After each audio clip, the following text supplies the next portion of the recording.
गुरु ब्रह्म महिमा अलेख शरण। नमस्कार दर्शक वृंद, आपण मानंकु आजिर राशिफल कार्यक्रम मु एस कुमार स्वागत जनाऊँगी।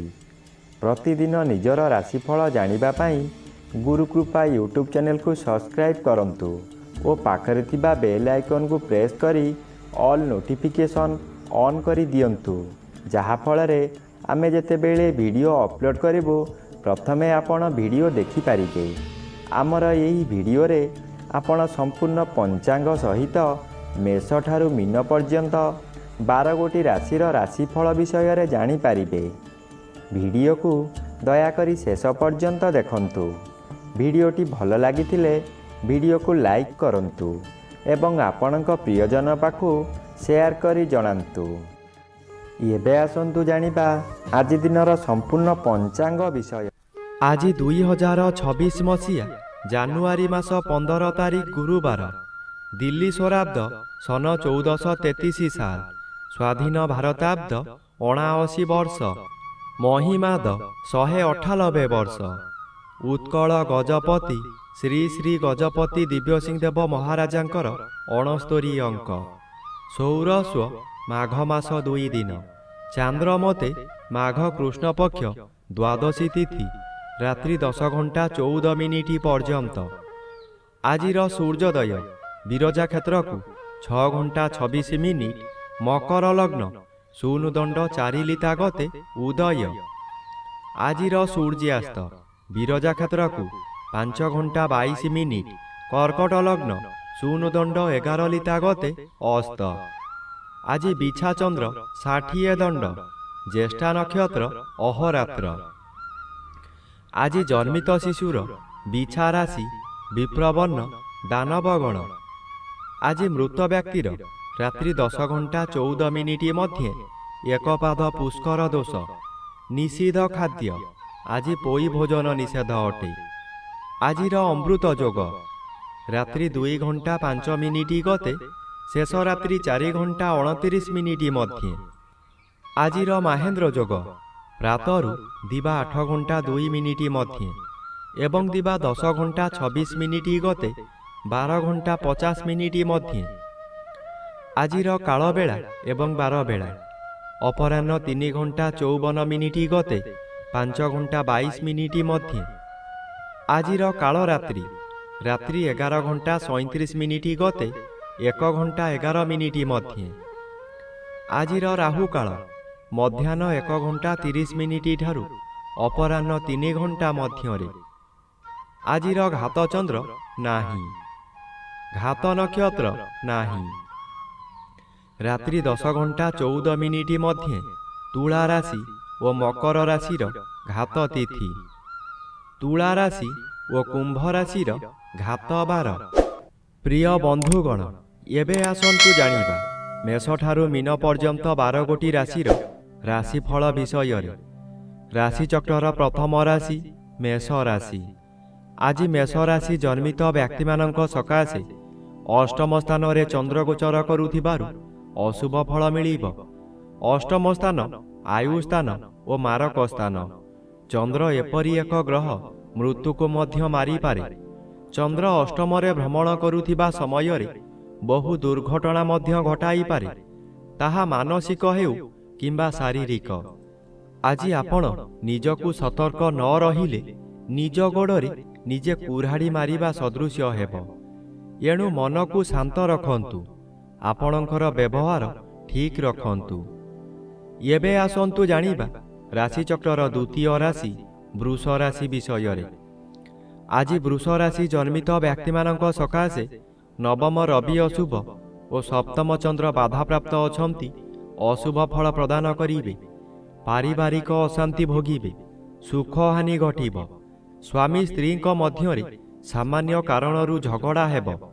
अजथारे पिला मानंको उपरे राग सुजाइबे। आपणकर आय कमी जीवो, जहा आशा करिथिले ताहा मिलिबो नाही। मथा विचलित होई पारे, विपरीत खबर पाई व्यथित हेबे। आज आपणकर दूर संपर्क बंधुंक ठारू दुख खबर प्राप्ति हेबो। एबे आसंतु जानिबा राशिचक्र तृतीय राशि मिथुन राशि विषय। ଆଜି ମିଥୁନ ରାଶି ଜନ୍ମିତ ବ୍ୟକ୍ତିମାନଙ୍କ ସକାଶେ ଷଷ୍ଠ ସ୍ଥାନରେ ଚନ୍ଦ୍ର ଗୋଚର କରୁଛନ୍ତି, ଶୁଭ ଫଳ ମିଳିବ। ଷଷ୍ଠ ଚନ୍ଦ୍ର ବଳବାନ ଚନ୍ଦ୍ର। ଆପଣଙ୍କ ପରିବାର ମଧ୍ୟରେ ଖାଲି ଆନନ୍ଦ ହିଁ ଆନନ୍ଦ ମିଳିବ। ଯେଉଁ କାମରେ ହାତ ଦେବେ ତହିଁରେ ସଫଳତା ନିଶ୍ଚୟ ପାଇବେ। ବ୍ୟବସାୟ କରୁଥିବା ବ୍ୟକ୍ତିମାନେ ବ୍ୟବସାୟରେ ଆଶାଠାରୁ ଅଧିକ ଲାଭବାନ ହେବେ। ପୂର୍ବରୁ ଆପଣ କରିଥିବା ଋଣ ଏହି ସମୟରେ ପରିଶୋଧ କରିପାରିବେ। ପାଖରେ ଅର୍ଥର ଅଭାବ ରହିବ ନାହିଁ। ଏବେ ଆସନ୍ତୁ ଜାଣିବା ରାଶିଚକ୍ରର ଚତୁର୍ଥ ରାଶି କର୍କଟ ରାଶି ବିଷୟରେ। ଆଜି କର୍କଟ ରାଶି ଜନ୍ମିତ ବ୍ୟକ୍ତିମାନଙ୍କ ସକାଶେ ପଞ୍ଚମ ସ୍ଥାନରେ ଚନ୍ଦ୍ର ଗୋଚର କରୁଛନ୍ତି। କୃଷ୍ଣ ପକ୍ଷ ହେତୁ ଅଶୁଭ ଫଳ ମିଳିବ। ଆପଣଙ୍କର ମନ ଅସ୍ଥିର ରହିବ। କଥା କଥାକେ ଆପଣ ରାଗିଯିବେ। ଶରୀର ଅସୁସ୍ଥ ରହିବ। ଦୁଃଖ ଯନ୍ତ୍ରଣାରେ ଆପଣ ଜର୍ଜରିତ ହୋଇପଡ଼ିବେ। କରୁଥିବା କାର୍ଯ୍ୟରେ ବାଧା ଆସିବାରୁ ଆପଣ ହତାଶ ହୋଇପଡ଼ିବେ। ରାଗ ଶାନ୍ତ ନ କଲେ ବହୁ ଶତ୍ରୁ ସୃଷ୍ଟି ହେବେ। ପରିବାରରେ ପିଲାମାନେ ଅମାନିଆ ହୋଇଯିବେ। ଏବେ ଆସନ୍ତୁ ଜାଣିବା ରାଶିଚକ୍ରର ପଞ୍ଚମ ରାଶି ସିଂହ ରାଶି ବିଷୟରେ। ଆଜି ସିଂହ ରାଶି ଜନ୍ମିତ ବ୍ୟକ୍ତିମାନଙ୍କ ସକାଶେ ଷଷ୍ଠ ରବି ଶୁଭ ଓ ଚତୁର୍ଥ ସ୍ଥାନରେ ଚନ୍ଦ୍ର ଗୋଚର କରୁଛନ୍ତି। କୃଷ୍ଣ ପକ୍ଷ ହେତୁ ଶୁଭ ଫଳ ପ୍ରଦାନ କରିବେ। କୌଣସି ବନ୍ଧୁଙ୍କ ଦ୍ୱାରା ଆପଣ ଉନ୍ନତି ପଥରେ ଆଗେଇ ଚାଲିବେ। ହଠାତ୍ ଅର୍ଥ ବ୍ୟୟ ହେଲେ ମଧ୍ୟ କୌଣସିଠାରୁ ଅର୍ଥ ମିଳିଯିବ। ଆପଣ ଖୁସିରେ ରହିବେ। ମାନସିକ ଅଶାନ୍ତି ପରିବର୍ତ୍ତେ ମାନସିକ ଶାନ୍ତି ମିଳିବ। ଆଜି ହଠାତ୍ କୌଣସି ସ୍ଥାନରୁ ଶୁଭ ଖବର ପାଇ ବିଦେଶ ଯାତ୍ରା କରିପାରନ୍ତି। ମନରେ ଆନନ୍ଦ ଉତ୍ସାହ ଭରି ଉଠିବ। ଏବେ ଆସନ୍ତୁ ଜାଣିବା ରାଶିଚକ୍ରର ଷଷ୍ଠ ରାଶି କନ୍ୟା ରାଶି ବିଷୟରେ। ଆଜି କନ୍ୟା ରାଶି ଜନ୍ମିତ ବ୍ୟକ୍ତିମାନଙ୍କ ସକାଶେ ତୃତୀୟ ସ୍ଥାନରେ ଚନ୍ଦ୍ର ଗୋଚର କରୁଛନ୍ତି। ତୃତୀୟ ଚନ୍ଦ୍ର ବଳବାନ ଚନ୍ଦ୍ର। ଆଜି ଆପଣଙ୍କର ସ୍ୱାସ୍ଥ୍ୟରେ ଉନ୍ନତି ଘଟିବ। ପୂର୍ବରୁ ଥିବା ରୋଗମାନ ଅପସରିଯିବ। ଶରୀରର ତେଜ ବୃଦ୍ଧି ହେବ। ଯେଉଁ କାର୍ଯ୍ୟ କରିବାକୁ ଚାହିଁବେ ତହିଁରେ ସଫଳତା ଲାଭ କରିବେ। ଆଜି ହଠାତ୍ ଆପଣଙ୍କର କୌଣସିଠାରୁ ଶୁଭ ଖବର ପାଇ ମନର ବଳ ବୃଦ୍ଧି ହେବ। ବ୍ୟବସାୟରେ ଅଧିକ ଲାଭବାନ ହେବେ। ଧନ ସଞ୍ଚୟ କରିବାର ଦିନଟିଏ। ଏବେ ଆସନ୍ତୁ ଜାଣିବା ରାଶିଚକ୍ରର ସପ୍ତମ ରାଶି ତୁଳା ରାଶି ବିଷୟରେ।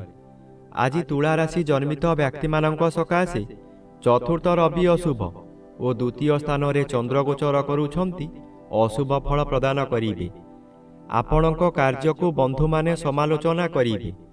ଦ୍ୱିତୀୟ ଗୃହ ଧନ ଗୃହ ଓ ପରିବାର ଗୃହ ହୋଇଥିବାରୁ ଆପଣଙ୍କର ନିଜ ଲୋକମାନେ ଶତ୍ରୁତା କରିବେ।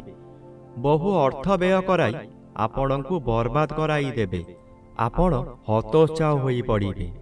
ଏହି ସମୟରେ ଆପଣଙ୍କର ପରିବାର ଲୋକମାନେ ଆପଣଙ୍କୁ ବିରୋଧ କରିବେ। ଏବେ ଆସନ୍ତୁ ଜାଣିବା ରାଶିଚକ୍ରର ଅଷ୍ଟମ ରାଶି ବିଛା ରାଶି ବିଷୟରେ। ଆଜି ବିଛା ରାଶି ଜନ୍ମିତ ବ୍ୟକ୍ତିମାନଙ୍କ ସକାଶେ ଶ୍ରୀଚନ୍ଦ୍ର ଭୋଗ ହେଉଥିବାରୁ ଓ ଅନ୍ୟ ଗ୍ରହ ଦ୍ୱାରା ବାଧା ପାଉଥିବାରୁ କେତେକାଂଶରେ ଅଶୁଭ ଫଳ ମିଳିବ। ଆଜି ଆପଣଙ୍କର ମାନସିକ ସ୍ଥିତି ବିଗିଡ଼ିଯିବ। ଚନ୍ଦ୍ର ମନକାରକ ଗ୍ରହ ହୋଇଥିବାରୁ ମନରେ ସନ୍ଦେହ ଜାତ ହେବ। ଆପଣ ରାତ୍ରି ଅନିଦ୍ରା ରହି ପ୍ରତିଶୋଧ ନିଆଁରେ ଜଳିବେ। ଚୋରି ଡକାୟତି ମଧ୍ୟ ହୋଇପାରେ। ଉପବାସରେ ରହିବେ। ପାଖରେ ଖାଦ୍ୟ ଥାଇ ମଧ୍ୟ ଖାଇପାରିବେ ନାହିଁ। ଆଜି ଆପଣ ସତର୍କ ଓ ସାବଧାନ ନ ରହିଲେ ନିଜେ ନିଜର ବହୁ କ୍ଷତି କରି ବସିବେ। ଏବେ ଆସନ୍ତୁ ଜାଣିବା ରାଶିଚକ୍ରର ନବମ ରାଶି ଧନୁ ରାଶି ବିଷୟରେ।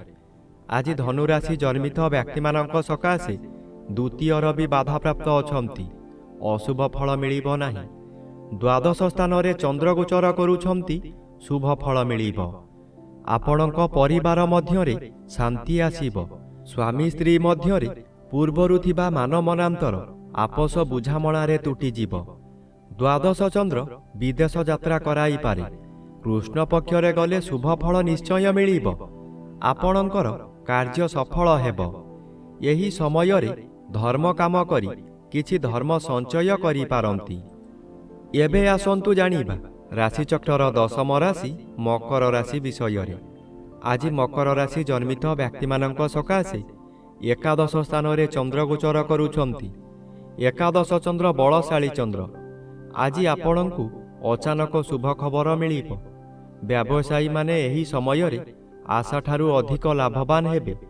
ପୂର୍ବରୁ ଯେଉଁ କାର୍ଯ୍ୟ ସକାଶେ ଆପଣ ଅପେକ୍ଷା କରି ହତାଶ ହୋଇଥିଲେ, ସେ କାର୍ଯ୍ୟ ଆଜି ହିଁ ପୂରଣ ହୋଇଯିବ। ପରିବାର ମଧ୍ୟରେ ସ୍ୱାଦିଷ୍ଟ ଭୋଜନ ପ୍ରସ୍ତୁତ କରିବା ସହିତ ଅତିଥି ବନ୍ଧୁମାନଙ୍କୁ ନିମନ୍ତ୍ରଣ କରି ଆପଣ ଆପ୍ୟାୟିତ କରିବେ।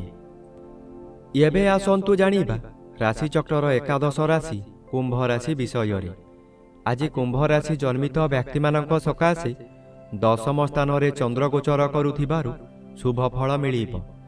ଦଶମ ସ୍ଥାନ କର୍ମସ୍ଥାନ ହୋଇଥିବାରୁ ଆପଣ ନିଜ କର୍ମରେ ତତ୍ପର ହେବେ। ଯେଉଁ କର୍ମ କରିବାକୁ କେହି ସାହସ କରୁନଥିବେ ତାହା ଆପଣ କରି ଦେଖାଇଦେବେ।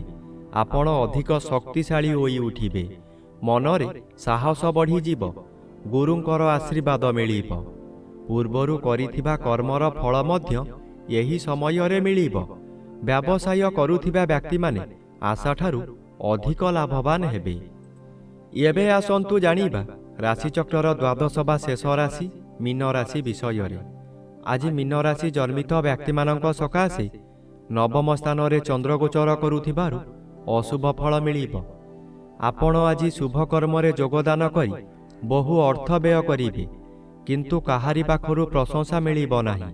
ଶେଷରେ ଲୋକ ହସା ହେବେ। ଆପଣଙ୍କୁ ଲୋକମାନେ ପରିହାସ କରିବେ। ଆପଣଙ୍କର ଅସ୍ଥିରତା ପ୍ରକାଶ ପାଇବ। ଆପଣ କ୍ଷୋଭ ପ୍ରକାଶ କରିବେ। ମନରେ ଦୁର୍ବଳତା ପ୍ରକାଶ ପାଇବ। ଆଜି ଆପଣ ଧର୍ମ କରିବାକୁ ଚାହିଁ ମଧ୍ୟ କରିପାରିବେ ନାହିଁ।